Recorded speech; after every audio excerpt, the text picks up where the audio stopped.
बिस्मिल्लाहिर्रहमानिर्रहीम। अस्सलाम वालेकुम स्टूडेंट्स। हमारा आज का टॉपिक है operations on processes. The operating system is responsible for providing a mechanism to create and destroy processes dynamically. अब ये ऑपरेटिंग सिस्टम की रिस्पॉन्सिबिलिटी है कि वो मैकेनिज्म प्रोवाइड करे प्रोसेस क्रिएशन के लिए भी और प्रोसेस को डिस्ट्रॉय करने के लिए भी। अब दो ऑपरेशंस प्रोसेसेस के ऊपर परफॉर्म होते हैं। एक तो प्रोसेसेस क्रिएट होते हैं, उसके बाद प्रोसेसेस जो हैं वो टर्मिनेट होते हैं। इसमें हम पहले डिस्कस करते हैं process creation. Process may create several new processes. एक प्रोसेस जो है वो कई नए प्रोसेसेस क्रिएट कर सकता है विया आ क्रिएट प्रोसेस सिस्टम कॉल। मतलब इसको क्रिएट करने के लिए वो सिस्टम कॉल को यूज़ कर सकता है, क्रिएट सिस्टम कॉल को, during the course of execution के दौरान। The creating process is called a parent process. जो प्रोसेस नए प्रोसेस क्रिएट करेगा वो पेरेंट कहलाएगा। And the new processes are called the children of that processes. और जो नए क्रिएट होंगे वो चिल्ड्रन कहलाएंगे। अब इस तरह से होता है कि आप मतलब कोई यूज़र का प्रोसेस है, यूज़र ने कोई प्रोग्राम राइट किया एग्जीक्यूशन के लिए। फॉर एग्जांपल आपने एक वीबी का प्रोग्राम राइट किया है, अब आपने उसको एग्जीक्यूट करना शुरू किया। अब इसमें इनपुट की कमांड भी है और आउटपुट की भी। अब जो है वो इनपुट के लिए भी जो प्रोसेस है, यूज़र प्रोसेस है, वो हार्डवेयर को एक्सेस करेगा। इस तरीके से आउटपुट प्रोवाइड करने के लिए भी उसको हार्डवेयर कंपोनेंट की ज़रूरत होगी। तो वहाँ पे इन ऑपरेशन के दौरान वो नए प्रोसेस क्रिएट करेगा। इनपुट के लिए अलग प्रोसेस क्रिएट करेगा, आउटपुट के लिए अलग प्रोसेस क्रिएट करेगा। इसी तरीके से एक यूज़र एक प्रोग्राम मतलब राइट करता है जिसमें वो अपने मोबाइल की, अपने लैपटॉप के जो उसका कैमरा है उससे रेलिवेंट मतलब कोई एप्लीकेशन बनाता है जिसमें वो उसके हार्डवेयर कंपोनेंट को मतलब कैमरे को एक्सेस करता है। अब यूज़र ने एक प्रोसेस क्रिएट किया किसके लिए, कैमरा को एक्सेस करने के लिए। अब वहाँ पे क्या होगा, कैमरे को एक्सेस करने के लिए परमिशन भी ली जाएगी। अब जब कैमरे को एक्सेस करना है उसके बाद जो है वो उसको ओपन करने की मतलब वीडियो रिकॉर्ड करने की या उसकी जो इमेजेस लेने की उसकी मतलब कमांड दी जाएगी यूज़र से। उसके बाद जब वीडियो अब एक वीडियो क्रिएट करते हैं उसको सेव करने की कमांड ली जाएगी। अब बेसिकली जो ऑपरेशन था यूज़र के प्रोसेस का वो एक उसको क्रिएट करना था, हार्डवेयर को एक्सेस करना था, कैमरे को एक्सेस करना था।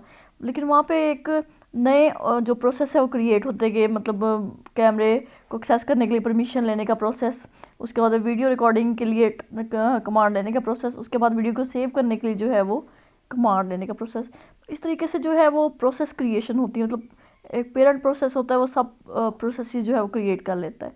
जो क्रिएट करता है उसको पेरेंट कहते हैं, जो क्रिएट होते हैं उन प्रोसेस को चाइल्ड प्रोसेस का। इस तरीके से जो each of these new processes में in turn create other processes. हर जो नया क्रिएट होने वाला प्रोसेस है वो एक नया प्रोसेस क्रिएट कर सकता है। इस तरीके से जो प्रोसेसेस का एक ट्री बन जाता है, मतलब जिस तरह से ये आपको स्लाइड में नज़र आ रहा है। अब जब भी कोई पेरेंट एक नया प्रोसेस क्रिएट करता है वहाँ एग्जीक्यूशन पॉइंट ऑफ व्यू से दो पॉसिबिलिटीज़ होती हैं। कौन कौन सी? फर्स्ट होती है the parent continues to execute concurrently with its children. के पेरेंट भी एग्जीक्यूट हो रहा है, उसके चाइल्ड भी एग्जीक्यूट हो रहे हैं, मतलब कंकरेंटली वो जो है वो उनको टाइम स्लाइस मिल रहा है तो वो एग्जीक्यूट हो रहे हैं। द पेरेंट वेट्स अंटिल सम और all of its children have terminated. या फिर जो है वो पेरेंट वेट करता है तब तक जब तक कि उसके जो है वो चिल्ड्रन वो अपने एग्जीक्यूशन को कंप्लीट ना कर लें। There are also two possibilities in terms of the address space of the new processes. अब जब एक प्रोसेस यूज़र का क्रिएट होता है उसको एग्जीक्यूशन के लिए मेन मेमोरी में रैम के अंदर स्पेस चाहिए होती है। वो स्पेस जो उसको मिलती है प्रोग्राम या डाटा को सेव करने के लिए।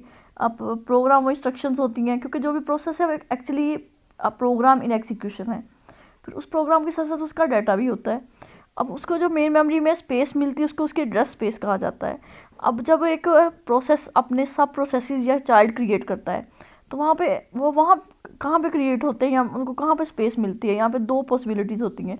तो फर्स्ट के the child process is a duplicate of the parent process, कि जो चाइल्ड प्रोसेस है वो एग्जैक्टली जो है वो पेरेंट प्रोसेस की डुप्लीकेशन है, मतलब वो सेम डाटा है और सेम जो है वो प्रोग्राम है। और सेकंड पॉसिबिलिटी है कि जो चाइल्ड प्रोसेस क्रिएट हुआ है उसका तो टोटली एक अलग जो है वो प्रोग्राम से है। अब अगर तो वो प्रोसेस उसी की डुप्लीकेट है वो तो फिर उसी एड्रेस स्पेस में वो रिजाइड करेगा, लेकिन अगर एक कंप्लीट जो है वो न्यू प्रोग्राम है फिर उसको एक नई एड्रेस स्पेस मिलेगी। Parent process creates children processes. The children processes can also create other processes, forming a tree of processes. Parent children को क्रिएट करते हैं और चिल्ड्रन नेक्स्ट जो है वो क्रिएट कर सकते हैं प्रोसेसेस को। इस तरीके से पूरा एक ट्री बनता है। अब प्रोसेस में क्रिएट 0 और मोर न्यू चाइल्ड प्रोसेसेस। अब एक प्रोसेस है, पॉसिबिलिटी है कि वो कोई भी नया प्रोसेस क्रिएट ना करे, लेकिन ये भी पॉसिबिलिटी है कि वो कई नए प्रोसेस क्रिएट कर ले। Process creation may be limited by the amount of resources that a parent processes has. अब जो प्रोसेस क्रिएशन है अब ये किसी वजह से लिमिटेड हो सकती है कि जो रिसोर्सेज उसको एलोकेट किए गए पेरेंट को। If a parent process create a child process, the child process may create child processes of its own, it result a tree of processes. अब हर एक प्रोसेस को एग्जीक्यूशन के लिए रिसोर्सेज चाहिए। अगर पेरेंट प्रोसेस चाइल्ड क्रिएट करता है उनको रिसोर्सेज चाहिए, वो चाइल्ड आगे से नेक्स्ट चाइल्ड क्रिएट कर लेते हैं, उनको भी एग्जीक्यूशन के लिए रिसोर्सेज चाहिए। When a child process is created it may be able to obtain resources directly from the parent. जब भी कोई चाइल्ड प्रोसेस क्रिएट हो सकता है कि वो डायरेक्टली पेरेंट से अपने मतलब रिसोर्स ले, या मतलब एग्जैक्ट उसके रिसोर्सेज को यूज़ करें, या उसके उसके को जितने सोर्स एलोकेट हुए एग्जीक्यूशन के लिए उसमें से कुछ रिसोर्सेज को यूज़ करें। It may only be able to obtain a subset of the parent resources और it must acquire its own resources. It is usually a good idea to limit the resources of child processes as a single user process could create 100 of child processes. अगर जो है processes को अलग से resource मतलब मिले, उसको allocate हों चाइल्ड प्रोसेसेस को, तो इस तरीके से जो चाइल्ड प्रोसेस है वो कई चाइल्ड प्रोसेसेस क्रिएट करता जाए। तो जो एक यूज़र का प्रोसेस अगर इतने रिसोर्स प्रोसेसेस क्रिएट कर लेगा और हर एक को रिसोर्स एलोकेट किए जाएंगे तो एक सिंगल यूज़र जो प्रोसेस है वो पूरे के पूरे सिस्टम को होल्ड कर लेगा। When a process create a new process, the parent may continue to execute concurrently. अब ये एग्जीक्यूशन की बात हो रही है कि या तो वो कंकरेंटली एग्जीक्यूट होंगे या फिर पेरेंट वेट करेगा जब तक कि चाइल्ड प्रोसेस अपने एग्जीक्यूशन कंप्लीट ना कर लें। अब नीचे रेस्ट स्पेस की बात की है कि या तो जो चाइल्ड होगा वो एग्जैक्ट पेरेंट की डुप्लीकेट होगा। This would allow the child and parent to communicate very easily and as they share the same address space. अगर तो एग्जैक्ट जो है वो उसकी डुप्लीकेशन है फिर वो एक ही एड्रेस स्पेस को शेयर करेंगे तो वहाँ पे कम्युनिकेशन जो है वो बहुत आसानी के साथ होगी प्रोसेसेस की। It should be possible to load a new program into the address space of the child. हो सकता है कि जो चाइल्ड क्रिएट हुआ है उसका तो टोटली एक नए प्रोग्राम से हो। It is also possible to create an entire new process and place a new program into एक मतलब नया प्रोसेस किसी प्रोसेस ने क्रिएट किया है लेकिन उसको एक नया प्रोग्राम एलोकेट किया एग्जीक्यूशन के लिए। This make it more difficult for the child and parent to communicate since they have nothing in common. इस सिचुएशन में उनकी कम्युनिकेशन में मतलब प्रॉब्लम होती है, पॉसिबल नहीं होती। क्यों? अब उनमें कुछ भी कॉमन नहीं है जिसके थ्रू वो कम्युनिकेशन कर सके।